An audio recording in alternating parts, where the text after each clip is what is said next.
Hi. So I wanted to talk to you about how and why to use puppets in teaching, or why you can use puppets in teaching young kids.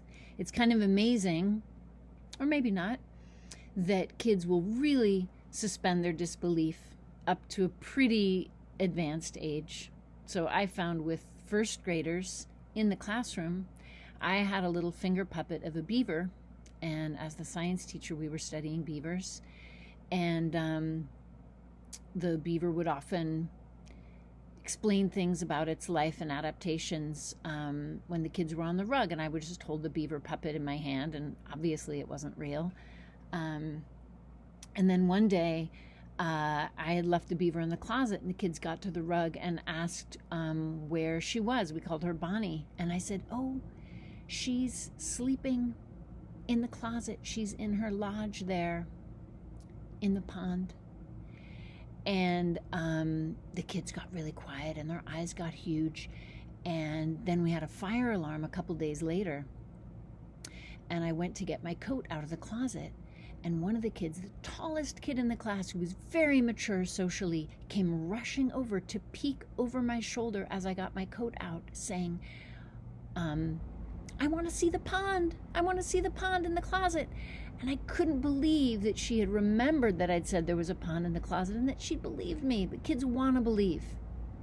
They are ripe for imagination and wonderment, and they want to believe. And that openness that they have, that you can access through imagination and through puppets, can be a great way for them to learn. Because as you know, the more open someone is, the more able they are to take things in deeply and learn and remember. And fun also is a great avenue for kids and for adults to learn and to remember. So trying to keep things fun and to engage kids' imaginations is a great way to help young kids learn. So here's Chicken. So teaching online, you can use the puppets in a whole different way because you can control what the kids can see. This would never work in a classroom. But here, teaching online, you can make a little background and remove yourself, and then the puppet can talk just directly to the kids. So as an online teacher, I introduce puppets, Chicken in particular, and Chicken has a whole different personality than I do, and Chicken can go to places that I can't go with the kids because it's a puppet. So sometimes Chicken will have big emotional experiences and the kids will laugh at it, and I think it helps them to see themselves. And sometimes I'll talk to the puppet. I'll say, "Chicken, what are you talking about? Can you give me an example of that?" "Well, sure. Just the other day, I was working with a kid one-on-one who will frequently have tantrums if she doesn't have the right materials. So she had this nice sharpened pencil, and she often doesn't have one. And I said, 'Josie, I love that pencil. Can I have it?' And she made a joke of trying to pass it to me through Zoom. And of course I couldn't get it. And I said, 'I want that pencil. I want a pencil like that. Why can't I have a pencil like that?' And I started throwing things and screaming and crying. And Josie was laughing because it was ridiculous. But at the same time, I think it kind of helped her to see her behavior from a different angle. So that's an example. Thanks. So you can be playful and explore things with the puppets that it wouldn't really be appropriate to do as a teacher, but because it's a puppet, you can go there. So what else? One of my puppets... Chicken, you can go take a nap now. Okay.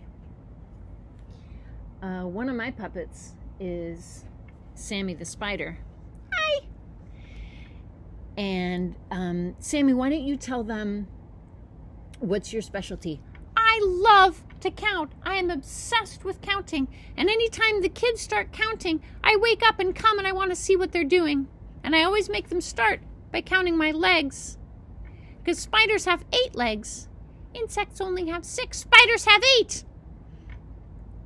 I'm really proud of that. And if anybody ever mixes up the numbers of my legs, I'm not so happy about it. So anyway, I love to count. Can you get the number line? I'd like to show how I count on the number line. Yeah, sure. Sure, Sammy, I'll go get the number line. Yes! Yes! There it is! Oh, oh, oh, I'm so excited. I'm so excited. Let me at it. Let me at it. 7, 7, 7. Sammy, chill out. Chill out. Let's start at the beginning. And we'll work our way up. 0, 1, 2, 3, 4, 5. This is too easy. I want to skip count. Sure, Sammy. You want to skip count by twos? Okay, we can start with that.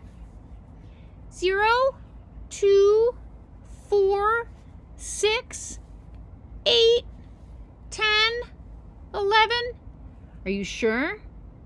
Are you sure it's 11? Let me go back. 8, 10, 12, 14, 16, 18, 20.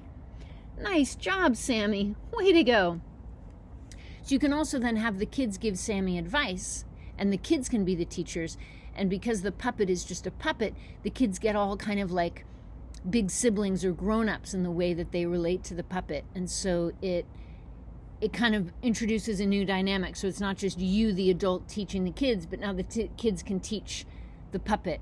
And they have a lot of fun with that. So maybe the puppet sometimes makes mistakes. Maybe the puppet gets upset, like I said before, and then it's the kid's role to comfort the puppet. It somehow opens up the whole dynamic to have a puppet. You can even use stuffed animals. You could use a sock if you don't have a puppet. I happen to be really lucky to have these finger puppets that have nice details. But you could use anything, because like I said, the kids, they want to get into their imaginations. This is the time of their life when it's all about the imagination. So use that. Have fun with it. You don't need fancy props. I made this puppet theater because I'm making these videos, but the kids don't mind if they see your face. It doesn't have to be fancy at all. Just give it a try. Take a leap of faith. Everything I've tried in teaching, I've started and I was kind of scared. But just go for it and see what happens. You'll see what works, you'll see what doesn't. And the things that work, you'll stick with, because it's so exciting when they do. All right, have fun with that.